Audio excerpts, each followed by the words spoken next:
سطح پہ all over India سطح پہ مسابقۃ القرآن رکھتے ہیں، جو قرآن کریم کا مسابقہ رکھتے ہیں۔ اس بار میں خود اس کی نظامت کر رہا تھا۔ پانڈیچری، آسام، کیرالہ،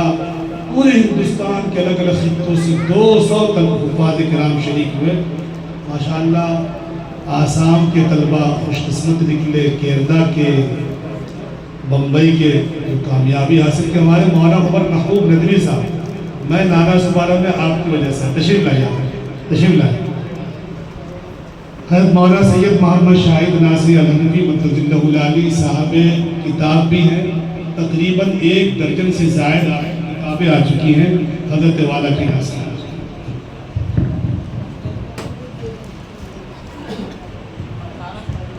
بسم اللہ الرحمن الرحیم،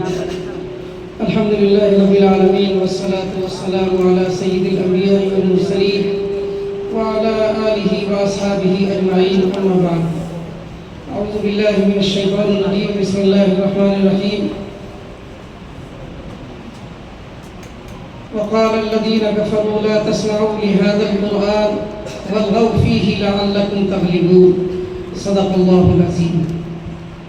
حضرات، ہم لوگ جس سماج میں، جس سوسائٹی میں، جس معاشرے میں رہتے ہیں، وہاں عموماً ہندوستان میں یہ کہا جاتا ہے کہ گنگا جمنی تہذیب میں رہتے ہیں، تو اس لیے عموماً اس تہذیب کے اثرات بہت تیزی کے ساتھ ہمارے بچے قبول کرتے ہیں، ان کے اذہان و قلوب کی ذہن سازی بھی اسی طور پر ہوتی ہے۔ اسی کو اور اسی پس منظر میں حضور پاک صلی اللہ علیہ وسلم پر جو قرآن حکیم کی یہ آیت نازل ہوئی تھی، تو اس میں یہ کہا گیا تھا کہ جب قرآن مجید کی تلاوت ہوتی ہے تو یہ کفار شور و غل کرتے ہیں تاکہ ان کے شور و غل میں قرآن حکیم کی آواز دب جائے اور قرآن حکیم کی آواز پر ان کا شور و غل غالب آ جائے، لیکن ایسا نہیں ہو سکا۔ اللہ پاک نے قرآن حکیم کی آواز کو غالب کیا اور صاحب قرآن کو غالب کیا۔ آج اس جھوپڑ پٹی میں، وسئی میں، جو شہر سے بہت دور ہے اور غالباً شہر کی جو آرائش اور آسائش ہے اور جو سہولتیں ہیں، ان سہولتوں کا یہاں فقدان ہے، اور اڑوس پڑوس میں برادران وطن ہیں جن کو جو گنگا جمنی تہذیب میں رہتے ہیں، ان کے درمیان قرآن مجید کی تلاوت، قرآن مجید کی اشاعت، قرآن مجید کی حفاظت اور ملت اسلامیہ کی صیانت کا کام جامعۃ الابرار کے پلیٹ فارم سے فال نیک ہے۔ یہ اللہ تعالیٰ کی بڑی مہربانی ہے، اس کے افضال و عنایات کا مظہر ہے کہ اللہ پاک نے ہمارے دوست مولانا جنید صاحب ندوی دامت برکاتہم کو توفیق دیا، اور انہوں نے غالباً 30-35 سال پہلے یہ جگہ مختص کی تھی کہ یہاں نماز ہوگی، اور یہاں رسول اللہ صلی اللہ علیہ وسلم کی بعثت کے مقاصد میں وَيُعَلِّمُهُمُ الْكِتَابَ وَالْحِكْمَةَ جو فرمایا گیا ہے، اس کتاب و حکمت کی تعلیم ہوگی، تزکیہ نفس کا کام کیا جائے گا۔ پھر اللہ پاک نے اپنے فضل سے برسوں بعد ہمارے ہونہار، سنجیدہ، فاضل نوجوان، متبحر عالم دین حضرت مولانا شمیم اختر ندوی صاحب دامت برکاتہم کی ملاقات کروائی، مولانا جنید صاحب سے ان کو بھیجا، اور پھر اللہ پاک نے علم کا یہاں ایسا چشمہ جاری کیا جس کے ثمرات آپ کے سامنے ہیں۔ اور یہ اخلاص کی بات ہے۔ ہمارے پیر و مرشد حضرت مولانا شاہ محمد احمد صاحب پرتاپ گڑھی رحمۃ اللہ علیہ نے فرمایا کہ ایک شہر میں ایک بہت بڑے شیخ اور عارف تھے، وہ پہلے سے کام کر رہے تھے، اتفاق و اشارہ غیبی وہاں ایک دوسرے عالم دین کا ورود صعود ہوا۔ تو انسانی فطرت ہے کہ آدمی صاحب کمال کو جلدی تسلیم نہیں کرتا ہے، یا شیاطین کے وساوس کی بنیاد پر جب استکبار علم میں مبتلا ہوتا ہے، جب بھی وہ ہم چنی تو دیگرے نیز کا مصداق ہوتا ہے۔ تو چنانچہ تھے وہ اللہ والے تھے، انہوں نے ایک لبالب دودھ کا پیالہ بھر کر کے آنے والے شیخ اور عالم کی خدمت میں بھیجا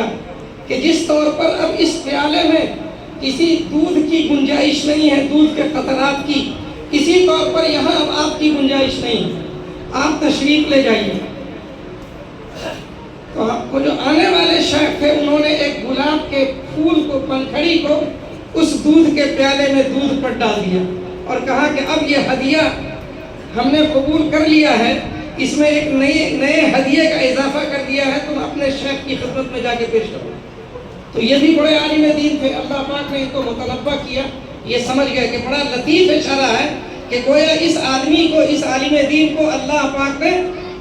یہاں میرا معاون بنا کر کے بھیجا۔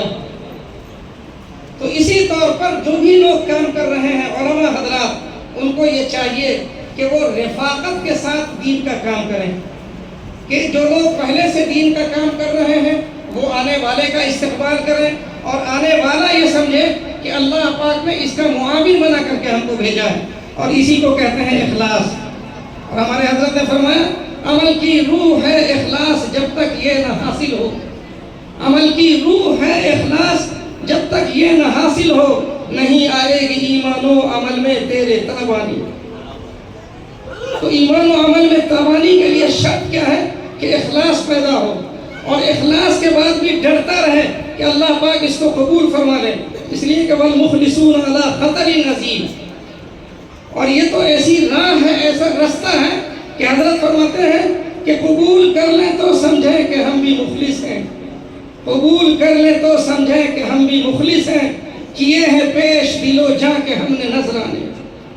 دل اور جان کا جب نذرانہ پیش کرتا ہے آدمی، جس کو قرآن نے کہا ان اللہ اشتری من المؤمنین انفسهم واموالهم بان لهم الجنہ، کہ اللہ پاک نے مومنوں کے جان اور مال کو جنت کے بدلے خرید لیا ہے۔ تو ہماری حیثیت کیا ہے؟ متاع زندگی کل کا کل اللہ کے سپرد کر دے آدمی، اور پھر اللہ سے یہ امید رکھے کہ آپ کا حکم تھا یہ جتنی متاع ہے جو آپ نے دی ہے سب آپ کی نظر کر رہا ہوں، آپ قبول کر لیجئے۔ تو یہ ہے اخلاص۔ تو میں سمجھتا ہوں کہ مولانا جنید صاحب خود عالم دین ہونے کے باوجود بھی انہوں نے ایک دوسرے عالم دین کو بلایا اور جامعۃ الابرار کا نظام جاری کیا۔ یہ صرف توفیق ربانی کا نتیجہ ہے اور ان کے اخلاص کا نتیجہ ہے، اس پر اللہ تعالیٰ کا شکر ادا کرنا چاہیے۔ میں نے بچوں کے پروگرام کو تو نہیں سنا، البتہ ہمارے رفیق حضرت مولانا نذیر ندوی صاحب نے بچوں کے پروگرام کے تعلق سے جو اظہار خیال فرمایا، ایمان بالغیب اس پر رکھتے ہوئے اس کی تصدیق کرتا ہوں کہ یقیناً مولانا شمیم اختر ندوی صاحب جس صلاحیت کے آدمی ہیں، ان سے اسی کی امید کی جا سکتی ہے کہ انشاءاللہ یہاں کے بچے واقعتاً اچھی علمی لیاقت اور اچھی صلاحیت کا مظاہرہ کریں گے۔ بس انہی کلمات پر اپنی بات کو ختم کرتا ہوں، اور آپ سب حضرات سے اپنے لیے بھی، ادارے کے لیے بھی، اور جتنے بھی دین کے خدام ہیں ان سب کے لیے دعاؤں کا خواستگار ہوں۔ اور حضرت ہی کے شعر میں کہ تنہا نہ چل سکیں گے محبت کی راہ میں، تنہا نہ چل سکیں گے محبت کی راہ میں، میں چل رہا ہوں آپ میرے ساتھ آئیے۔ یہ علماء کا قافلہ چل پڑا ہے، آپ ان کی اتباع اختیار کیجئے، ان کی تقلید کو اختیار کیجئے اور ان کے ساتھ جائیے تو انشاءاللہ منزل مقصود تک پہنچائیں گے۔ اللہ تعالی ہم سب کو حضور پاک صلی اللہ علیہ وسلم کی کامل محبت اور سچی اتباع نصیب فرمائے، اور اپنی مرضیات پر چلنے کی توفیق عنایت فرمائے۔ وآخر دعوانا الحمدللہ رب العالمین۔ کوئی ایک بچہ آپ بھی